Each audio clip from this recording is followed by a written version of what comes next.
Tax file பண்ணலான்னு income tax போர்ட்டலுக்குள்ள போன உடனே ஐடிஆர் ஃபைல் சூஸ் பண்ணுங்க அப்படின்னு தான் வரும். டோட்டலா எத்தனை ஐடிஆர் ஃபார்ம் இருக்கு, யார் எந்த ஃபார்ம் சூஸ் பண்ணணும் அப்படிங்கறத டீடைலா இந்த வீடியோல பார்க்கலாம். அதுக்கு முன்னாடி 30 daysல டாக்ஸ் முடிக்கிற சீரிஸ்ல இன்னைக்கு டே 12 இன்கம் டாக்ஸ் போர்ட்டலை பொறுத்த வரைக்கும் டோட்டலா 7 ஐடிஆர் ஃபார்ம்ஸ் இருக்கு. பட் நம்மள மாதிரி இண்டிவிஜுவல்ஸுக்கு ஃபர்ஸ்ட் 4 ஃபார்ம்ஸ் தான் யூஸ் ஆகும்.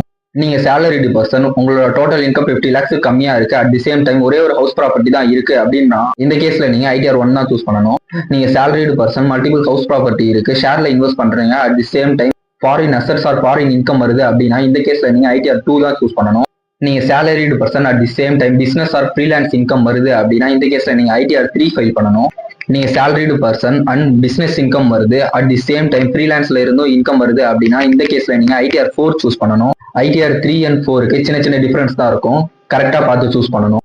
Let's take example. சனீஷ்னு ஒருத்தர் ஆனுவலி 8 lakh சேலரியா ஏர்ன் பண்றாரு, at the same time 4 lakh per freelance இன்கமா வருது அப்படின்னா இந்த கேஸ்ல அவர் ஐடிஆர் 3 or 4 சூஸ் பண்ணலாம். பட் அவரோட டோட்டல் இன்கம் அசஸ் பண்ணிட்டு தான் நீங்க ஐடிஆர் 3 or 4 சூஸ் பண்ணணுமான்றத டிசைட் பண்ணணும். உங்களுக்கு எஃபிஷியன்டான வேலையில் டாக்ஸை கம்மி பண்ணி உங்களுக்கு ஐடிஆர் ஃபைல் பண்ணணும்னா எனக்கு டிஎம் பண்ணுங்க. அண்ட் இந்த மாதிரி யூஸ்ஃபுல் இன்ஃபர்மேஷன் கொடுக்குறேன், என்ன ஃபாலோ பண்ண மறந்துடாதீங்க.